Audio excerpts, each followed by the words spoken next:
Jerome Bettis with us now, Armen and Levack on 104.5 The Team, your home for New York sports.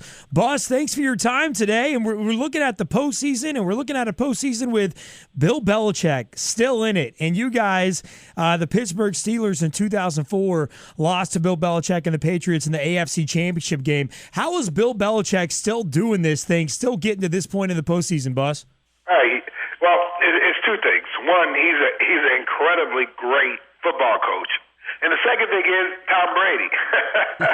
when you have those two things, you're going to be in the playoffs with Belichick's ability to understand how to attack people defensively, and Tom Brady able to run that offense.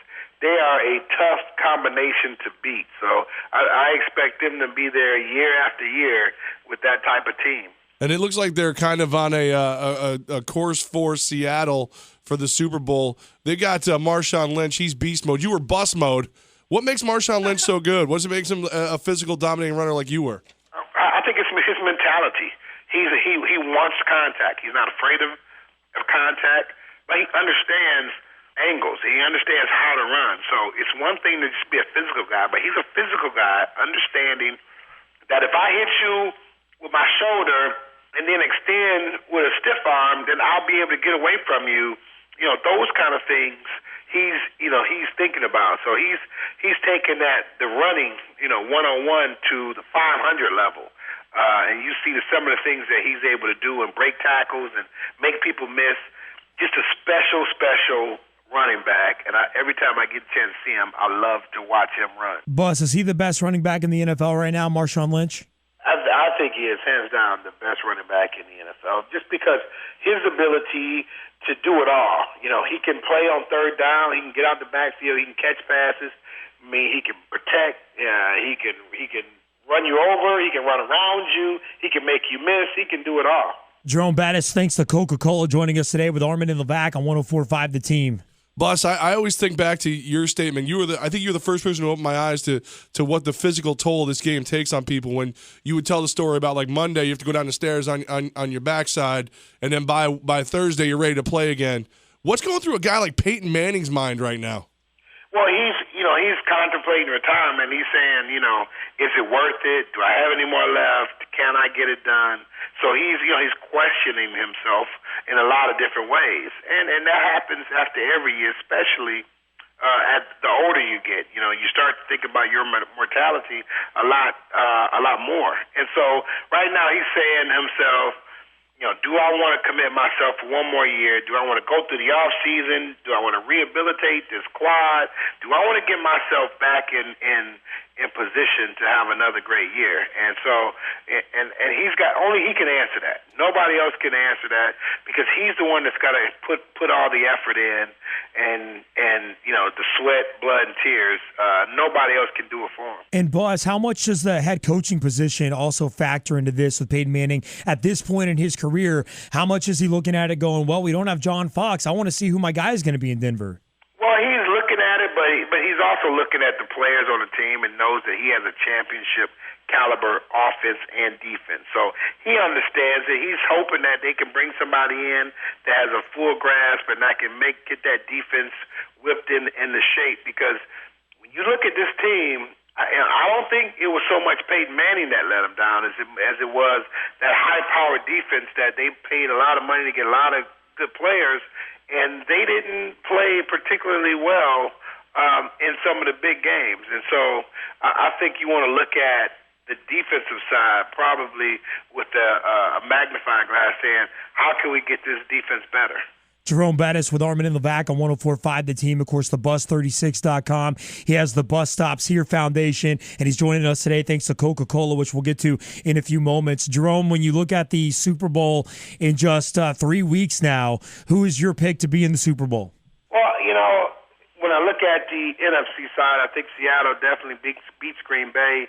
If Aaron Rodgers was 100%, I would probably not be so confident in Seattle, but I like Seattle to win that game. And in the AFC, I like the Indianapolis Colts to beat the Patriots. I think last week we saw a Patriots team that looked like, for all intents and purposes, they were going to get beat by the Baltimore Ravens, but they fought back.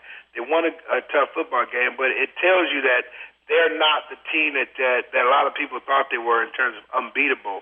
So I think the Colts can go in and win a tough football game and get themselves in the Super Bowl with Andrew Luck. After the championship game this week, we're watching and we're hearing comparisons between the young man Cardell Jones and the guy you shared the backfield with, Big Ben Roethlisberger. What are your thoughts on that young man? Should he come out? And if he does, what do you see for him? Well, I look at it and I say I think Urban Meyer should be begging him to stay because he puts a different look on that offense. And defenses have to defend them a lot differently. And you can tell by how Ezekiel Elliott, how well he played. The last 3 games, he averaged, 230 yards a game, something like that. But that was partly because the defense had to defend against a passing quarterback. Now, you go back and put the running quarterback in there, it's a much different football team, nowhere near as explosive. So I think they have to really look at hoping that Cardell will come back because he needs to be the guy that you build the team around, his style. If you're an NFL team, are you hoping he stays so you can get more film on him? Absolutely, I am. I want to see more of him. I want to see more development from him. I want to see where he goes from these 3 games to next season. Does he develop more? Does he stay the same? Does he have a high learning curve? What can he do better? And so you don't want to make that decision on a 3-game look at a guy's career. If you can get more tape, you would love to. Jerome Bettis with Armen and Levack on 104.5 The Team. Bus, here in New York, we are your home for New York sports on 104.5 The Team. We're talking New York football teams all the time, and we've been talking a lot about the Bills and the mentality there now with Rex Ryan in Buffalo. It is believed that Rex is going to beef this team up at running back, and they're going to build this team around the running game, ideally because they don't have the best person at the most important position at quarterback. Can a team still win in 2015 by building a team around the running game and not having the best individual at quarterback? They can win, but they can't win a championship. They can win, but you are not going to win a championship without the quarterback position. You just look at the championship games now. You look at the quarterback in each game. I mean, these are all top-flight quarterbacks, and it's a reason.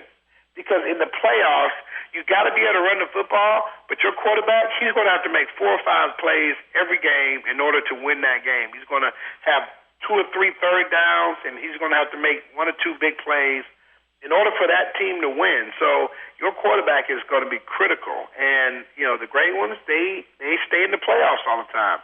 And the average, the poor ones, they never get to the playoffs. So you're going to need a quarterback at some point, and that's why I was surprised that Rex Ryan went with the Buffalo Bills job because I would have thought that the last thing you want to do is go somewhere that doesn't have a quarterback because he knows what that looks like and he knows what this looks like. So that's the disappointing part about what the decision Rex Ryan made. But I think at the end of the day, he wanted to stay a head coach and not a defensive coordinator. And so I think he made the right decision to stay a head coach. Boss, you're always such a great ambassador for the game, always smiling, always that guy, always leaving it all on the field. How great was it to be able to win in your hometown the big game right before you got to ride off into the sunset? Oh, that was an amazing moment because, your whole career, first of all, you played to win a championship. And so, we got the opportunity to win a championship, and just so happens it's in my hometown, and I get an opportunity to finish and go out in style, and that was amazing in front of my family and friends to end my career where it started. That was a real treat. Jerome Bettis, ESPN Zone with Armen and Levack on 104.5 The Team. And Jerome, you're teaming up with Coca-Cola, and you guys are giving listeners a chance to have their own home bowl. Yeah, and the idea here is that, game day parties, they aren't just about who wins and loses. It's about creating moments of togetherness with families and friends. So right now, as you're planning your big get-togethers, you can find Coca-Cola products and other must-have party essentials all in one spot, wherever it is that you shop. They're calling it the Home Bowl, and it's the perfect way to make sure you've got the best snacks and ice-cold Coke on hand for everyone at the party. That no matter who wins or loses the game, you you'll win at your home party. Love that, man. Listen to Jerome Bettis. He knows Coca-Cola is where you need to go with your football parties. Levack, there's a ton of them going on. We're throwing some. Coca-Cola's got to be a part of it, man. Oh, absolutely. You got to have that ice cold Coke. I mean, have a Coke and a smile. It just goes together. Jerome Bettis always has that smile on ESPN and Bus. We appreciate you joining us today. Of course, you're just a great guy, man. TheBus36.com, along with the Bus Tops Here Foundation. We support you here at 104.5 The Team, and thanks for your time today spending it with us.